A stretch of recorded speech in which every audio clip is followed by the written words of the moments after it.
This is my Mrs. Jean. I'm John McDonough. This is my son James. That's my son Martin. This is my son Jarrett. This is my son Michael. That's my daughter Kathleen. That's my son Patsy. This is my daughter Baby Jean. That's my grandchild Brian. And that's my grandchild Martina.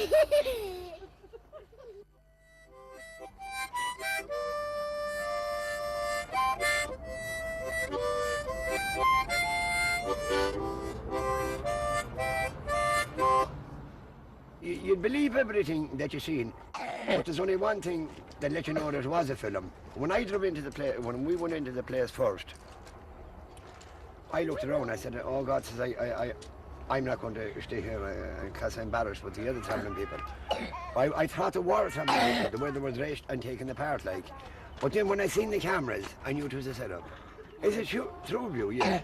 It might show half the world how we're living in a way and how we're treated. Just a roof above our heads, sir. For the winter, that's coming, sir. And how many children do you have? About 15, sir. Aye, about 15, sir, roughly. You mean you don't know how many children you have? I'd have to count them, sir. Children! Come here, show yourself the next one. I'm a little boy who runs away with his big, huge brother. I'm playing Tito. He's a traveller, and he's the older brother in the story, and he's just looking after his brother when they go across the country. We were travellers once, Oak. We used to make things out of tin for people. That's why they called us tinkers.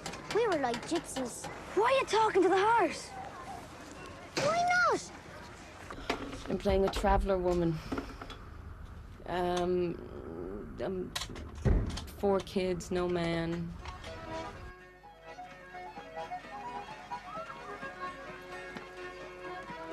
Maybe he'll change. I can't see it.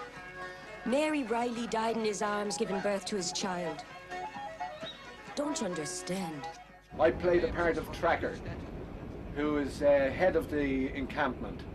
And I'm very much a traditionalist in the traveller's ways. And that's the reason that I have this sort of confrontation with Gabriel Byrne, who plays Papa, because he has left the encampment after his wife has died, and he breaks with tradition in that he takes social welfare money and that, and I don't hold with that. So when the kid's horse is taken away from them, he sets off looking for them, and he comes to me looking for help, and I won't help him. I'm playing Grandpa, who is Gabriel's father-in-law. The old guy who's devoted to the sort of the old way of life for the travellers, you know, the barrel caravan on the open road.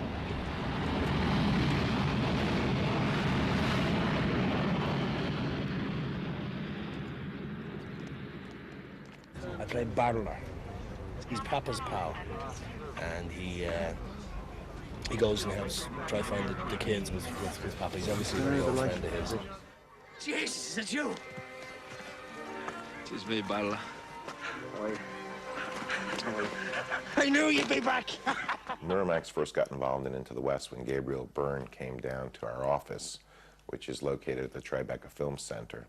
And we were having lunch downstairs and talking about a variety of different things. And he told my brother and myself this wonderful story about 2 brothers who steal a horse, you know, and begin an epic chase across Ireland. And as a result of that, you know, we just thought the idea of 2 brothers and larceny was perfect for 2 brothers to finance. So that's truly how the story was, a good tale told at a bar.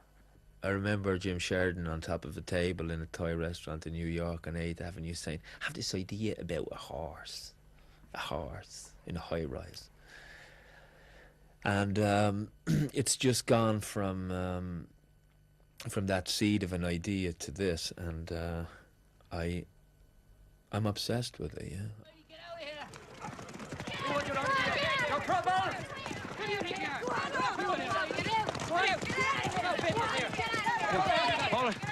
Hold it for a minute, lads. I'm looking for a friend of mine. Remind me of someone, do you know that? How are you, Track? I need your help. Don't you get it from the welfare man? We got along without you, Papa. I need you to track me, kids. Friends of yours. Papa Riley is back. Bad luck isn't far behind. Tracker! When I start writing it, I did have Gabriel in mind, yeah. You write it and you think, who could play this? And, you know, the only person that ever came to my mind was Gabriel, actually. It's just kind of simply a horse, a white magical apparition appears and leads everybody on a journey.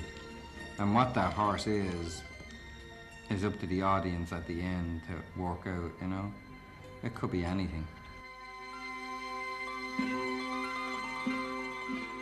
An emissary from another world, I suppose, you know? The first time I heard this story was a friend of mine had seen a horse on the balcony in Ballymun, and we decided to make a film. After various adventures, setbacks, cul-de-sacs and all the rest of it, we're finally shooting now, which is good.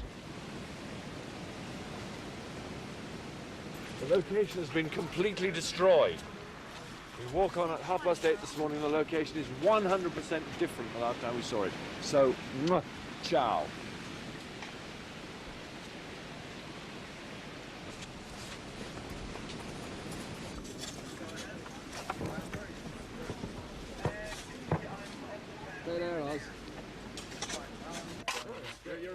It gets big sometimes when the shot needs it. You use the size you need to get the job done. So coming back and through the water and across the top of the dam is speed with you looking back the whole time. All right. Okay? Well, looking back a lot of the time, glancing back a lot of the time. Okay? Right. Good luck, old friend. Right. He calls us his lambs, and he calls other people his old things, or his my darling. He can do it. Gabriel, my old thing, move to the left. Can you ask him to prepare his Ellen, my gorgeous, move to the right. That's all. What I want him to do is to appear to lay a false trail very quickly, so that he's stamping and turning in his own length and kind of cavorting, you know, like a horse does at the start of a race when it doesn't want to go into the stall. Yeah. It's that kind of stuff, right?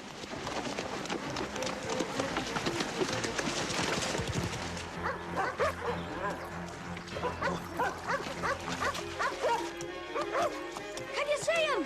Can you see him? No, but I can hear him. I prefer a metal spoon to a plastic spoon, but it is a low-budget film. I don't want to complain too much, but, you know, I have to draw the line somewhere. This is a small-budget movie, and part of the reason that we got in here was, you know, if we helped out with the pardons. Everybody sees everybody, warts and all. It's such an intimate setup all day, every day, you know, and you see people really down and really worn out and really tired, and you can't hide anything. Oh, darn. Whoops. No, it's some American money from a company called Miramax, and a company based in London run by the man in the Mac who's called Guy East, which is a company called Majestic. And Channel 4 are also involved, and British Screen, and some Irish investors, and Uncle Tom Cobley and all, really. We got the minimum amount of money possible to make the film, which is all you ever end up doing as a producer. And it's, you know, it's not tiny. It's not a tiny, tiny budget film, but neither is it a big American studio picture. I don't believe it is that hard to make films. If you've got a good project, I think actually it's not that difficult to raise the money. The real problem is there aren't enough good projects. So a script like this, which we think is very, very good, was, we felt, certain to attract some great actors, which it has done. It's the cowboys. I thought it was the Indians. There's a funny smell. It was 3 large cods and chips, sir. You gonna serve them, Rico? No trouble. No trouble. Be no trouble from us, sir. One of them's a squaw, lads. Cross her palm with silver tongue. Here you can see what you might call an Irish film is financed by Englishmen and Americans. It's got the American cast, an Irish cast, and that's the way the film business is. We're making films for the world. Cinema is an international language, and I think every time you say the word Irish film industry or English film industry, you're imposing limitations and parameters on something that should be free and universal. Europe is dogged with the fact that the television world has always funded the films. And the television world, the money comes from people who believe they're living in a kind of Kafkaesque nightmare in which the boss is always going to stop them doing what they really want to do. So they're always going to fund films in which the main character comes up against a situation which he can't really win. Whereas America is based on, let's fund something where the guy wins so as we're all millionaires, you know? It's not a very imaginative business, and movie studios don't traditionally have the first idea, in my opinion. If it is proven to them that something works, then they embrace it. Now then, let's start again.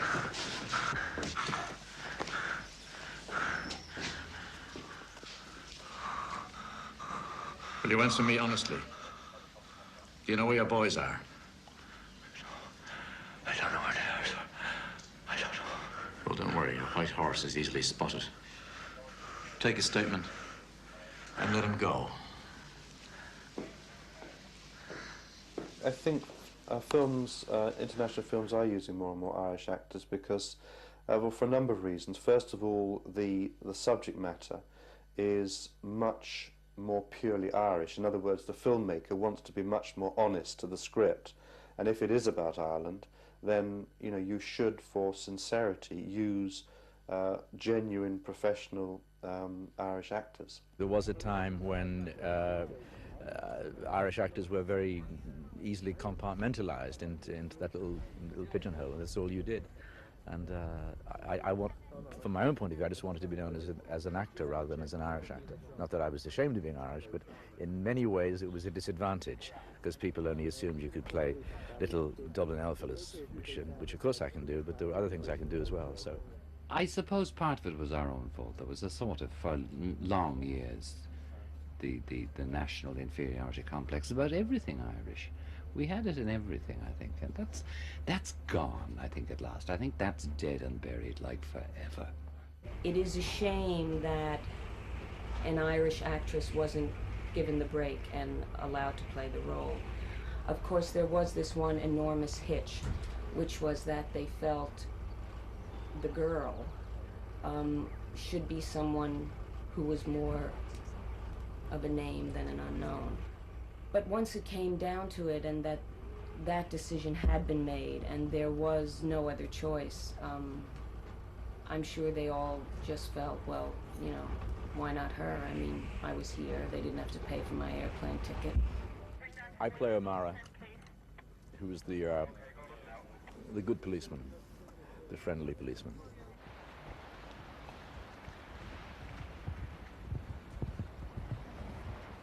I get up very early in the morning and I turn up on the set.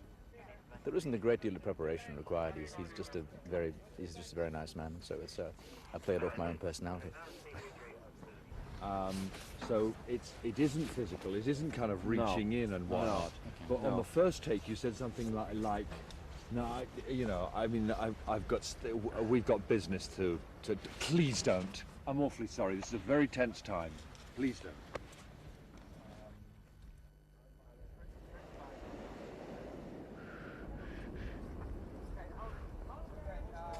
Rather exciting, eh? Rather exciting.